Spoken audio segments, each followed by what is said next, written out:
Hi, it's Sarah from Essential Wool, and I just wanted to show you guys how to make these super cute macrame essential oil car diffusers. The supplies needed for this project is one essential wool deodorizer ball. These are available on Amazon and at essentialwool.com. One ring of some kind to hold your project on. A pair of scissors, and some kind of string. You can use macrame twine. I'm actually just using a really thin gauge cotton yarn, and mine has some gradient colors in it. Okay, the first thing you're gonna do is you're gonna take your yarn and you're gonna cut 6-foot strands of the yarn. You're then gonna find the center of your strands and you're gonna fold them in half. And then at the center, you're gonna take your ring, put your yarn through the ring, and then you've created a new loop. See the loop through the ring?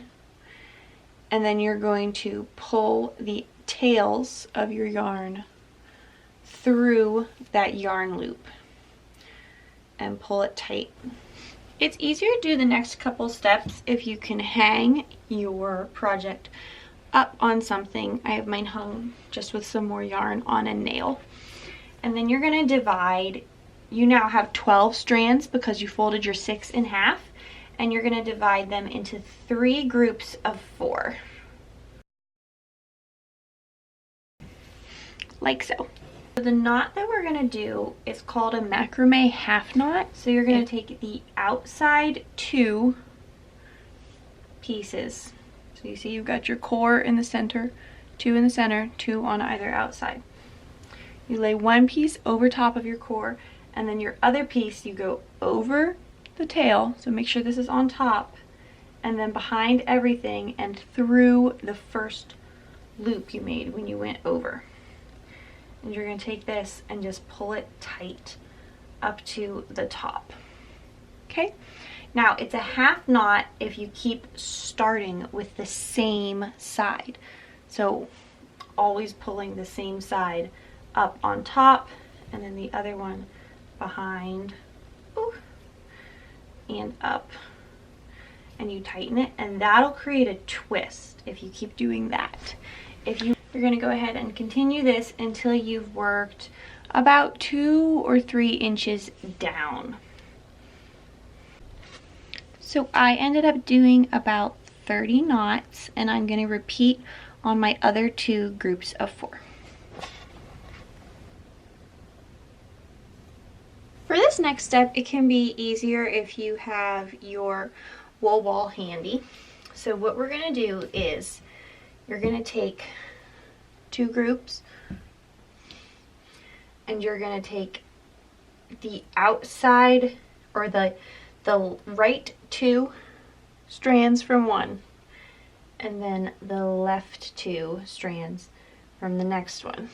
So you see we have the 2 groups. Got the outside and the inside. Okay, and then your inside 2, you're gonna knot together. I am just gonna use an overhand knot, and you want this to be a maybe 1.5 inches down. I'm just gonna use an overhand knot to make it really simple, but you can do whatever knot suits your fancy. A full knot, the full version of those guys we did up there. Okay, so you see how we're starting to make the basket for the deodorizer ball. So now you're just going to turn it just to the very next 2 sections. So you're going to take, again, see this one's already tied here. You're going to take the next outside 2. It's hard to see with all the strings everywhere. And you're going to tie those in an overhand knot or whatever knot you choose, and you're going to try to get those the same height.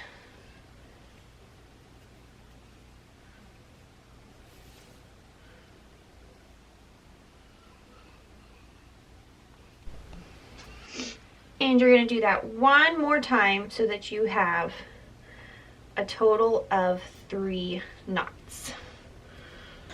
Okay, so you've got your 3 knots here.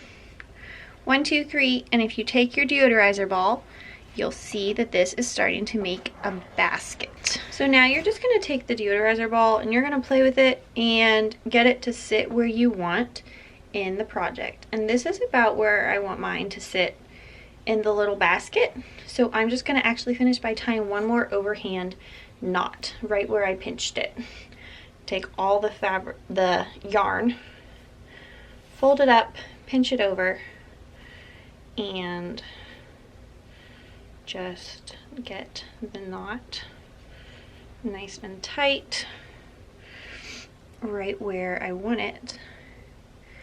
And you see now we have this nice beautiful little basket hanger for our deodorizer ball. And okay, so there is my cut. I decided to make it just a couple inches. I didn't want the completed project to be too long. So that's the finished look. And you'll notice I chose not to cut my yarn tassels even at the bottom. I wanted some variation in length. I think it gives it a nicer finish. It's totally optional, but if you want, you can wrap your ring with some of the excess yarn from the bottom of your project that you cut off. I really like the wrapped look. I think it just ties it all together. Okay, to make the hanger for the car, you're gonna take another loop of your excess yarn, and you can either tie it in a knot, or if you want it to be seamless, you can take some hot glue and just make your loop like that. The simplest way I could think of to do this is that you're gonna take your loop and put it through the top of your project. Let's see if I can get that to focus. Through the top of your project. And then you put your tail through that loop. Kind of just like what we did at the beginning. And now that is hooked together. And then you'll do the exact same thing over your rear view mirror. You'll just loop it over and pull your project through this loop. And it'll hook up there like that. And here it is in action. There you go. I hope you guys enjoy.